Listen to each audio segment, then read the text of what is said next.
साईं बाबा का नाम लेकर आज हम अरिष्टासुर के उद्धार की तथा कंस द्वारा अक्रूर जी को ब्रज भेजने की कथा का वर्णन करेंगे। तो अरिष्टासुर की कथा इस प्रकार है कि कंस ने एक दफ़ा अपने एक बहुत भयंकर दैत्य अरिष्टासुर को कृष्ण को मारने के लिए भेजा। वह एक बहुत भयानक बैर का रूप धर के आया और इतना वो भयंकर था कि उसके जो पाँव जिस तरीके से ज़ोर से वो ज़मीन पर मारता था, उसकी आवाज़ सुनकर ही जो गांव वाले थे वो डर गए कि और भागे भागे कृष्ण के पास गए और कहा कि कृष्ण तुम ही हमें बचा सकते हो, ये कोई बहुत भयंकर दैत्य है जो यहाँ पर आया है और ये हम सबको मार देगा। तब श्री कृष्ण वहाँ पर गए और उन्होंने अरिष्टासुर से कहा कि तुम मेरे को मारने के लिए आए हो, तो मैं यहाँ हूँ, तुम औरों को क्यों डराते हो, तुम मेरे से लड़ाई करो। तब अरिष्टासुर उनकी तरफ पूरे ज़ोर के साथ दौड़ा मारने के लिए, सींगों से मारने के लिए, पर श्री कृष्ण भगवान ने उसको पकड़ के घुमा के ज़ोर से मारा और अंत में उसको जान से मार डाला। अब जब इस प्रकार से अरिष्टासुर का देहांत हो गया, मारा गया, तो उसके मरने के बाद नारद जी कंस के पास गए और उसे बताया कि देवकी का पुत्र कृष्ण ब्रज में ही है, जिसने कंस की हत्या करनी है, वो देवकी का पुत्र कृष्ण ब्रज में है। और वहीं पर वासुदेव जी की दूसरी पत्नी रोहिणी का पुत्र बलराम भी उधर ही है।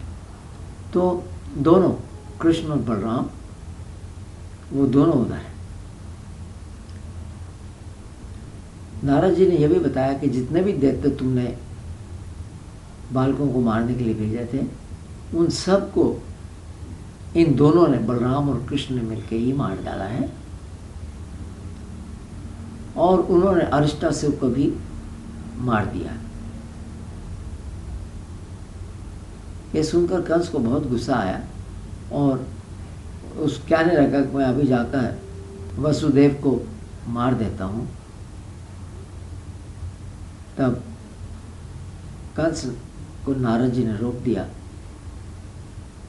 कंस ने उनकी बात मान ली, उनको मारा नहीं, परंतु उन्होंने वसुदेव और देवकी को दोबारा से जेल में डाल दिया।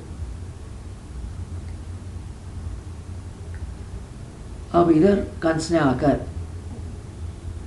केशी नामक राक्षस से कहा, उसको बुलाया और कहा कि तुम ब्रज में जाकर दोनों कृष्ण और बलराम इन दोनों को मार डालो।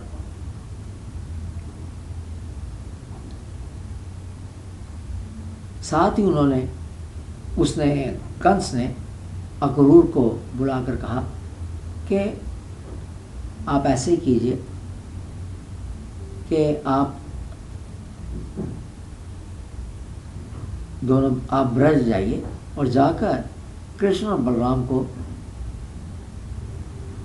मथुरा ले आए। उन दोनों से कहें कि धनुष यज्ञ कंस कर रहा है और उसके दर्शन करने के लिए तथा मथुरा की शोभा देखने के लिए, सुंदरता देखने के लिए वो आए और मथुरा उसको लेकर आ जाए। तो बहाना ये बनाना था कि उन्होंने धनुयज्ञ देखना है, वो देखने के लिए आए और साथ ही साथ मथुरा की शोभा भी देखें जो बहुत सजाया है। तो कंस कहने लगा कि जब वो यहाँ आएंगे दोनों बालक, तो मैं उन्हें मारकर अपना जीवन सुरक्षित कर लूँगा, क्योंकि भविष्यवाणी ये हुई थी कि देवकी का 8वां पुत्र मारेगा। तो उसने कहा मैं इन दोनों को मार दूंगा और इस तरीके से अपना जीवन सुरक्षित कर लूँगा। तो कंस ने दो बातें की, एक केशी नामक राक्षस को कहा कि तुम जाओ ब्रज में और दोनों को मारो, और दूसरी बात कि अगर वो ना भी मार पाए तो साथ ही साथ ये भी कह दिया कि अक्रूर जी किसी बहाने से उन दोनों बालकों को यहाँ पर ले आए जहाँ पर कंस उनको मरवा देगा।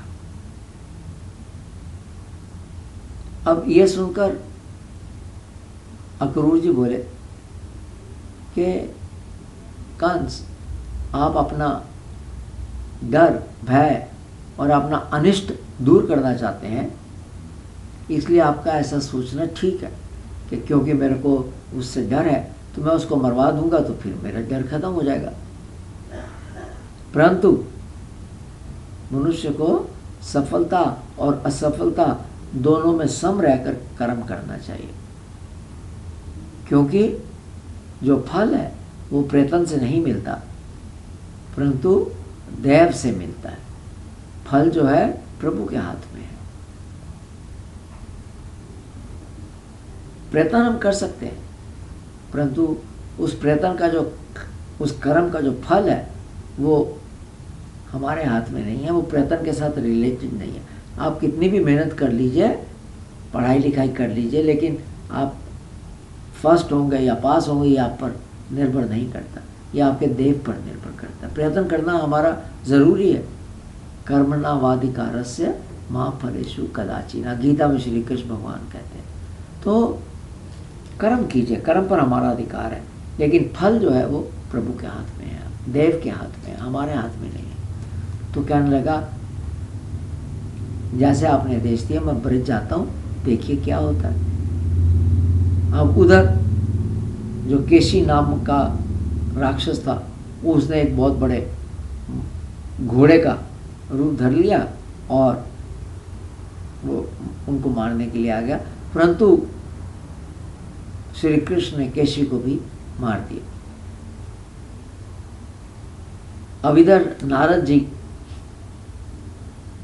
कंस से बात करने के बाद उससे सब बताकर कि कैसे बलराम और कृष्ण, देवकी का पुत्र और रोहिणी का पुत्र कृष्ण, देवकी का पुत्र बलराम, रोहिणी का पुत्र, दोनों के पिता वसुदेव जी वो ब्रज में हैं। तब वो ये बताने के बाद नारद जी अब श्री कृष्ण के पास आ जाते हैं और श्री कृष्ण के पास आकर कहने लगे कि आप तो भगवान हैं और आपके स्वरूप को कोई मन से जान नहीं सकता, वाणी से बता नहीं सकता। हम सब आदि और अंत वाले हैं, जितने मनुष्य हैं प्राणी हैं वो आदि और अंत वाले हैं, परंतु प्रभु अनादि और अनंत, इसलिए उनके बारे में जो अनादि और अनंत है उसके बारे में आदि और अंत वाले नहीं बता सकते, मनुष्य नहीं बता सकते प्रभु के बारे में, या अपनी वाणी से ना मन के द्वारा वो सोच सकते हैं कि वो क्या है। सारे जगत का नियंत्रण प्रभु ही करते हैं। प्रभु ही सबके दिलों में निवास भी करते हैं, सबके स्वामी हैं। सृष्टि के आरंभ में माया से गुणों को बनाते हैं। तो प्रभु जो है, तो प्रभु क्या है, पहले 3 गुण, सतगुण, रजगुण, तमगुण, ये 3 गुण माया से बनाते हैं, उससे बनाते हैं। फिर स्वयं ही उन गुणों को स्वीकार करके जगत की उत्पत्ति, स्थिति और प्रलय करते हैं। प्रभु को कुछ नहीं चाहिए तो आपको कुछ नहीं चाहिए। नारद जी कहते हैं कि प्रभु आपको कुछ नहीं चाहिए, आप सर्वशक्तिमान हैं। आपने अधर्मियों को नाश करने के लिए तथा मर्यादा की रक्षा करने के लिए यदुवंश में जन्म लिया है। तो ये कृष्ण को नारद जी सब बात कहते हैं।